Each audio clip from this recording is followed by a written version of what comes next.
السلام علیکم ورحمۃ اللہ وبرکاتہ۔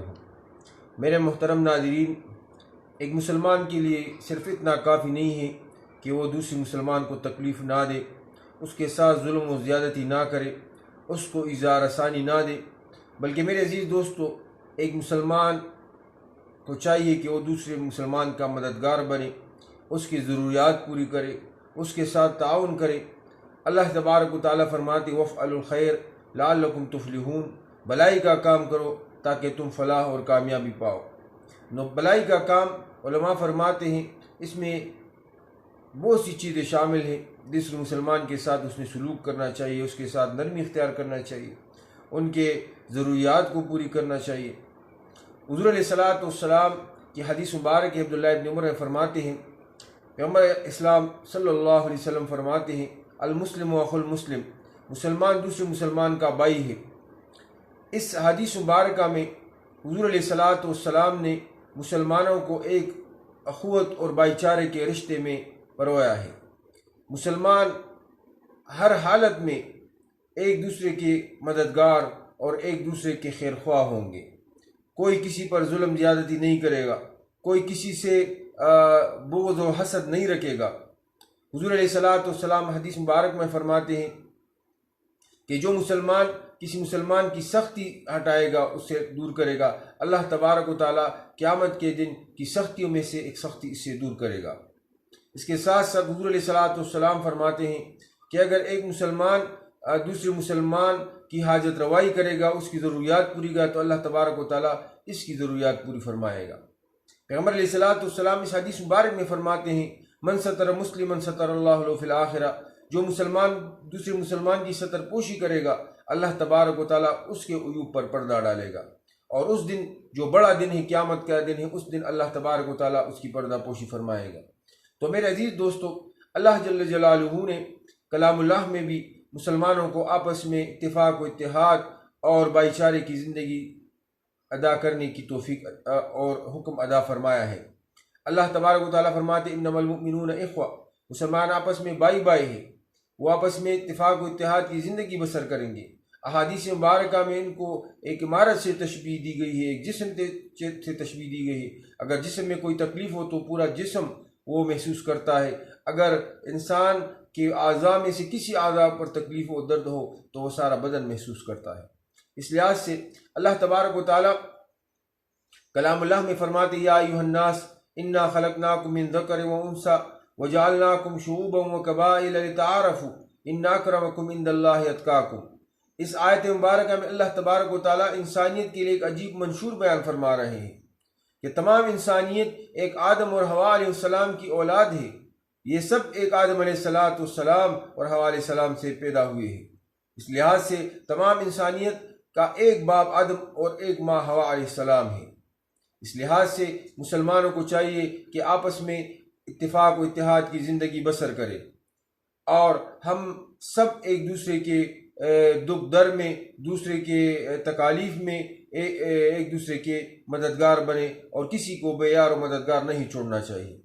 مسلمان حدیث مبارکہ میں حضور علیہ الصلوۃ والسلام فرماتے ہیں لا یظلمہ، وہ دوسرے مسلمان پر ظلم نہیں کرے گا، وہ مسلمان کی مال جان کو نقصان نہیں پہنچائے گا، وہ مسلمانوں کو بے آبرو نہیں کرے گا۔ میرے عزیز دوستو، حضور علیہ الصلوۃ والسلام جب مدینہ منورہ تشریف لائے تو مدینہ منورہ میں اوس اور خزرج کے قبائل آپس میں لڑ جھگڑ رہے تھے، اور ان کی سالوں سال دشمنی چلی آ رہی تھی۔ 40 سالوں سے وہ ایک دوسرے کے خون کے پیاسے تھے، اور سینکڑوں لوگ ایک دوسرے کو قتل کر چکے تھے۔ آپس میں قتل و مقاتلے کا وہ سلسلہ چلا آ رہا تھا۔ حضور علیہ الصلوۃ والسلام نے ان انصار مدینہ کو اتفاق و اتحاد اور بھائی چارے کے ایسے لازوال رشتے میں جوڑا کہ آج تک دنیا اس کی مثال پیش کرنے سے قاصر ہے۔ میرے عزیز دوستو، حضور علیہ الصلوۃ والسلام کے صحابہ صرف قریش نہیں تھے، انصار نہیں تھے، بلکہ وہ دنیا کے کونے کونے سے تشریف لائے تھے اور حضور علیہ الصلوۃ والسلام کے صحبت میں رہ رہے تھے۔ ان میں سے حضرت بلال رضی اللہ عنہ حبشہ سے تشریف لائے تھے۔ آپ ایک سیاہ فام حبشی غلام تھے۔ اہل مکہ اور وہاں لوگ آپ کو انتہائی حقارت کی نظر سے دیکھتے تھے، کہ ایک سیافام آدمی حضور علیہ السلام کے اتنا قریب کیوں ہے؟ میرے عزیز دوستو، ایک دفعہ حضور علیہ السلام نے بلال حبشی رضی اللہ عنہ سے پوچھا کہ بلال، میں نے رات خواب میں آپ کو دیکھا کہ جنت میں آپ کی آہٹ میں خود سے آگے سن رہا ہوں، یعنی آپ مجھ سے آگے آگے چل رہے ہیں۔ تو بلال رضی اللہ عنہ سے پوچھا کہ تمہارا کون سا ایسا عمل ہے جس کی وجہ سے تم جنت میں مجھ سے آگے آگے جا رہے ہو؟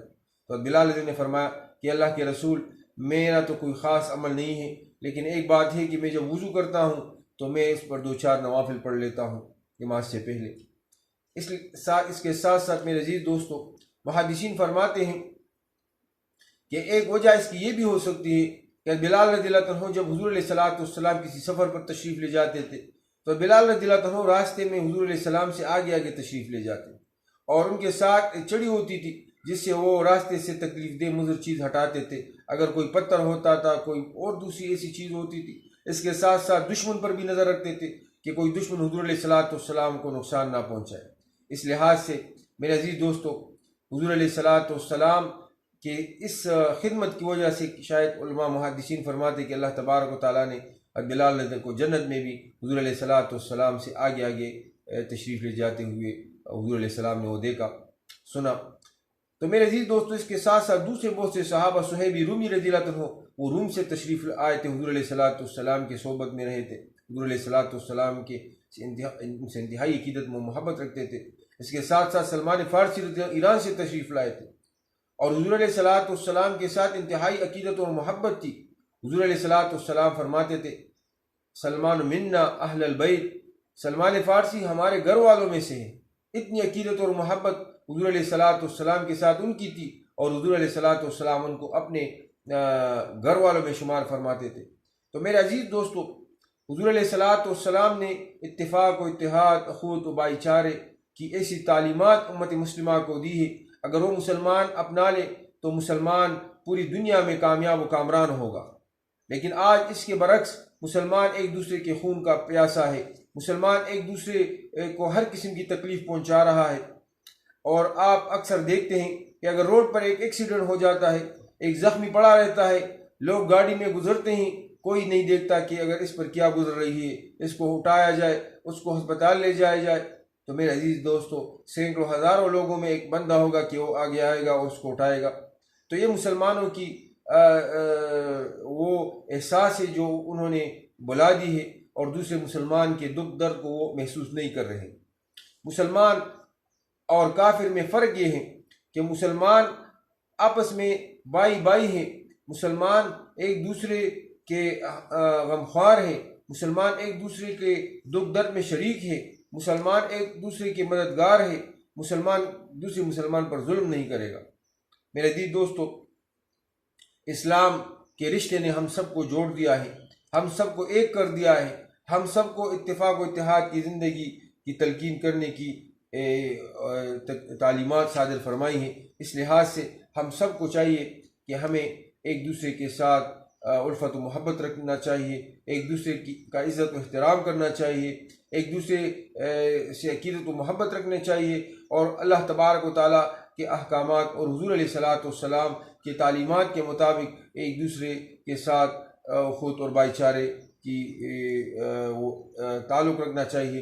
حضور علیہ السلام کے صحابہ، آپ ان کے اتفاق و اتحاد اور بھائی چارے کو دیکھ سکتے ہیں، پڑھ سکتے ہیں۔ حضور علیہ السلام کے صحابہ جب مہاجرین تشریف لائے مدینہ منورہ تو اللہ تبارک و تعالیٰ کے فضل و کرم سے، حضور علیہ السلام کی صحبت سے اللہ جل جلالہ نے ایسے بھائی چارے کی اور ایسے اتفاق و اتحاد کی کا رشتہ ان کے درمیان قائم کیا، رہتی دنیا تک وہ یاد رکھا جائے گا۔ میرے عزیز دوستو، انصار مدینہ نے اپنا سب کچھ، اپنا گھر بار، اپنے باغات، اپنی زمینیں، اپنا کام کاج سب مہاجرین کے ساتھ تقسیم فرمایا، حتیٰ کہ جن صحابہ کرام انصار مدینہ کی 2 بیویاں تھیں تو ان کی یہ خواہش تھی کہ اللہ کے رسول، ہم یہ بھی کرنے کے لیے تیار ہیں کہ ہم اپنی ایک بیوی کو چھوڑ دیتے ہیں اور وہ ان کے نکاح میں آ جائے۔ تو لہذا میرے عزیز دوستو، اللہ جل جلالہ نے حضور علیہ السلام کی صحبت کی بدولت مہاجرین اور انصار میں اخوت اور اتفاق و اتحاد کا ایک عظیم رشتہ قائم کیا۔ اس لحاظ سے ہمیں حضور علیہ الصلوۃ والسلام کی تعلیمات کو اپنانی چاہیے، آپس میں اتفاق و اتحاد کی زندگی بسر کرنی چاہیے، اور ایک دوسرے کے دکھ درد میں ایک دوسرے کی مددگار ہونی چاہیے، نہ کہ ایک دوسرے کے املاک کو نقصان پہنچائے، ایک دوسرے کے خون کے پیاسے ہو جائے، ایک دوسرے کے ساتھ ظلم و زیادتی کرے، ایک دوسرے کو گالی دے، ایک دوسرے کو مارے پیٹے، ایک دوسرے کے ساتھ حسد و بغض و کینہ رکھے۔ یہ سب میرے عزیز دوستو مسلمان کے جو اعمال ہی اسلام کی تعلیمات کے خلاف ہے۔ ہم سب کو ایک ہونا چاہیے، ہم سب کو اتفاق و اتحاد کا رشتہ مضبوط رکھنا چاہیے، اور خود و بھائی چارے کے لازوال رشتے میں ایک دوسرے کو پرویب ہونا ہوگا۔ اس لحاظ سے ہم واقعی ایک حقیقی امت مسلمہ کے علمبردار ہوں گے، اور ایک دوسرے کے ساتھ غمخوار ہوں گے مسائل مشکلات میں، اور ایک دوسرے کے ہر قسم کی تکالیف ہٹانے میں مددگار ہوں گے۔ اللہ تبارک و تعالی ہمیں اس پر عمل کرنے کی توفیق عطا فرمائے۔ وآخر دعوانا الحمدللہ رب العالمین۔